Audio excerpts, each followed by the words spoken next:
Assalamualaikum warahmatullahi wabarakatuh.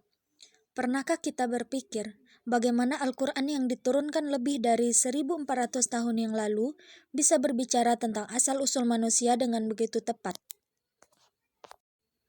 Padahal pada masa itu ilmu kedokteran, embriologi, bahkan teknologi untuk melihat perkembangan janin belum ada. Namun Allah Subhanahu wa taala berfirman dalam Quran surat At-Tariq ayat 6-7, A'udzu billahi minasyaitonir rajim. Bismillahirrahmanirrahim. Khuliqa min ma'in dafiq yakhruju min bainis sulbi wat taraib. Artinya, dia diciptakan dari air yang terpancar yang keluar dari di antara tulang sulbi dan tulang dada. Ayat ini terlihat sederhana, hanya 2 ayat yang singkat. Tetapi ketika para ulama tafsir dan ilmuwan mengkajinya lebih dalam, ternyata ayat ini menyimpan banyak sekali pelajaran dan kemukjizatan.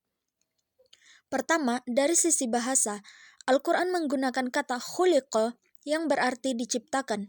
Menariknya, kata ini menggunakan bentuk pasif. Seolah-olah Allah ingin mengarahkan pada perhatian manusia, bukan pada siapa yang menciptakan. Karena itu sudah jelas Allah Subhanahu wa taala, tetapi kepada proses penciptaannya. Manusia diajak berpikir, dari mana sebenarnya dirinya berasal?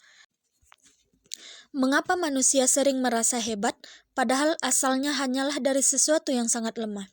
Kemudian, gunakan kata ma'in dafiq yang berarti air yang memancar. Kata ini bukan sekedar menjelaskan air mani, tetapi menggambarkan gerakan yang kuat, aktif, dan hidup. Hanya dengan satu kata, Al-Quran mampu menghadirkan gambaran visual yang sangat jelas. Inilah salah satu keindahan bahasa Al-Quran yang tidak dimiliki oleh karya manusia yang biasa. Lalu, Allah menyebutkan bahwa air tersebut keluar di antara as-sulbi dan at-taraib. Para ulama memiliki beberapa penafsiran mengenai makna kedua kata ini. Sebagian menjelaskan bahwa as-sulbi berkaitan dengan bagian tubuh laki-laki, sedangkan at-taraib berkaitan dengan bagian tubuh perempuan. Ada juga yang menafsirkannya sebagai wilayah antara tulang belakang dan dada. Perbedaan penafsiran ini justru menunjukkan luasnya makna Al-Quran. Semakin kita kaji, semakin banyak pelajaran yang dapat ditemukan. Yang lebih menarik lagi adalah ketika ayat ini dilihat dari sudut pandang ilmu pengetahuan modern. Dalam ilmu embriologi dijelaskan bahwa organ reproduksi manusia pada awalnya perkembangan embrio terbentuk di area sekitar tulang belakang dan rongga dada. Kemudian, organ-organ tersebut berkembang dan bergerak menuju posisi akhirnya di dalam tubuh. Fakta ini baru diketahui manusia melalui perkembangan ilmu kedokteran modern.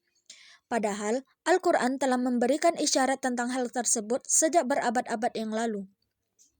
Tentu Al-Quran bukan kitab yang sains, namun ketika ayat-ayatnya dikaji, seringkali ditemukan kesesuaian fakta-fakta ilmiah yang baru diketahui manusia jauh setelah Al-Quran diturunkan.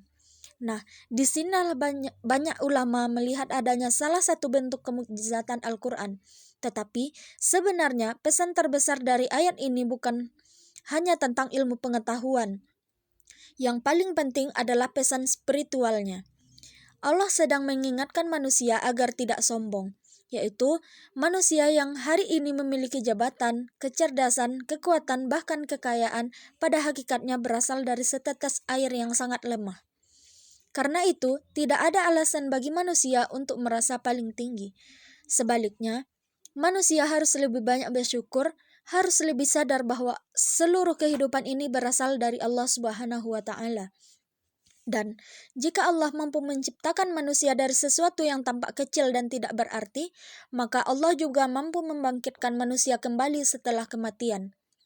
Maka melalui Quran surat At-Tariq ayat 6-7, Al-Quran hanya menjelaskan asal-usul manusia, tetapi juga mengajarkan kerendahan hati, rasa syukur, serta keyakinan.